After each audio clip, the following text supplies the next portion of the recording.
तो अभी हम लोग जो टॉपिक देखेंगे वो देखेंगे रेस्पिरेटरी फेलियर।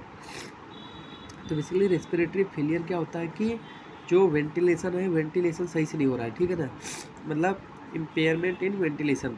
तो एक होता है इसमें लोकल इम्पेयरमेंट इन वेंटिलेशन, तो लोकल इम्पेयरमेंट इन वेंटिलेशन, तो ये टाइप 1 में आता है। इसमें क्या होता है कि ये जो लंग का यहाँ पे थोड़ा सा पार्ट जो होता है वो डैमेज हो जाता है, तो यहाँ पे एक्सचेंज ऑफ गैसेज अच्छे से नहीं होती, तो इसको हम लोग बोलते हैं लोकल इम्पेयरमेंट इन वेंटिलेशन, ठीक है ना। तो जैसे अभी एक टॉपिक जैसे बताऊँ, जैसे एक होता है सैचुरेशन।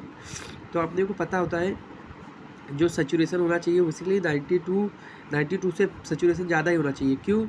क्योंकि अगर सैचुरेशन 92 से कम हो गया तो जो पार्शियल प्रेशर ऑफ ऑक्सीजन है, मतलब आर्टीरियल के ब्लड में जो प्रेशर ऑफ ऑक्सीजन है वो क्या होता है, कम होगा। तो कम होगा तो इससे हीमोग्लोबिन जो होता है वो फ्री ऑक्सीजन के साथ में कंबाइन होगा, पर वो कम होगा। क्यों?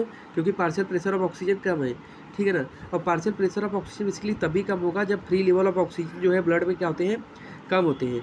तो वहाँ पे ऑक्सीजन मेंटेन नहीं हो, वहाँ पे ऑक्सीजन सैचुरेशन मेंटेन नहीं होता। सैचुरेशन का मतलब ही क्या होता है कि कितना हीमोग्लोबिन ऑक्सीजन के साथ कंबाइन है। अगर मैंने बोला 100% सैचुरेशन, तो इसका मतलब ही यही है कि 100% हीमोग्लोबिन जो ब्लड में है वो ऑक्सीजन के साथ में 100% ऑक्सीजन के साथ में क्या है, कंबाइन है, ठीक है। मतलब अगर ऑक्सीजन कम भी है पर पूरा हीमोग्लोबिन उसको ऑक्सीजन को क्या कर लिया है, यूटिलाइज कर लिया है।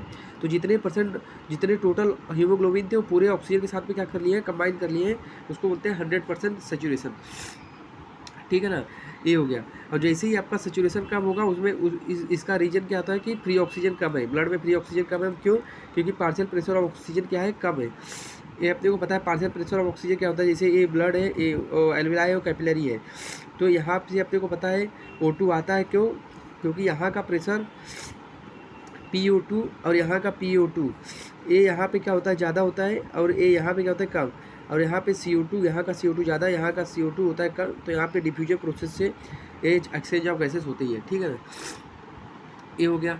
तो ये हो गया। इसके बाद हम लोग देखें लोकल इम्पेयरमेंट का मतलब क्या होता है, कोई लोकल डैमेज हो गया जब, तो क्या होता है, यहाँ पे हाइपोक्सिया होती है, पर हाइपोक्सिया पर नॉर्मोकैप्निया, मतलब PaCO2 इसका लेवल नॉर्मल होता है। क्यों?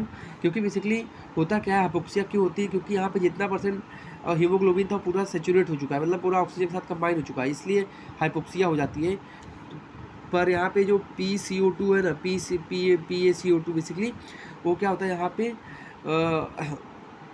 वो यहाँ पे इस वाले एरिया को कंपनसेट करने के लिए ए वाला क्या करता है, CO2 को निकाल देता है। मतलब ये हाइपर एक्साइटमेंट होता है, मतलब हाइपर एक्टिविटी इसकी होती है, तो CO2 को ज़्यादा निकाल देता है, ठीक है ना। इसलिए होता है इसका नॉर्मोकैप्निया। तो फिजियोलॉजिकल है। तो अगर किसी का PaO2 अगर नॉर्मली कितना होता है बेसिकली 70 से 100 होता है, तो किसी का 60 PaO2 है और PaCO2 बेसिकली सपोज ये 40 है, तो मतलब ये नॉर्मल है। ये क्या है आपका, ये PaCO2 नॉर्मल है, तो ये टाइप 1 रेस्पिरेटरी फेलियर है।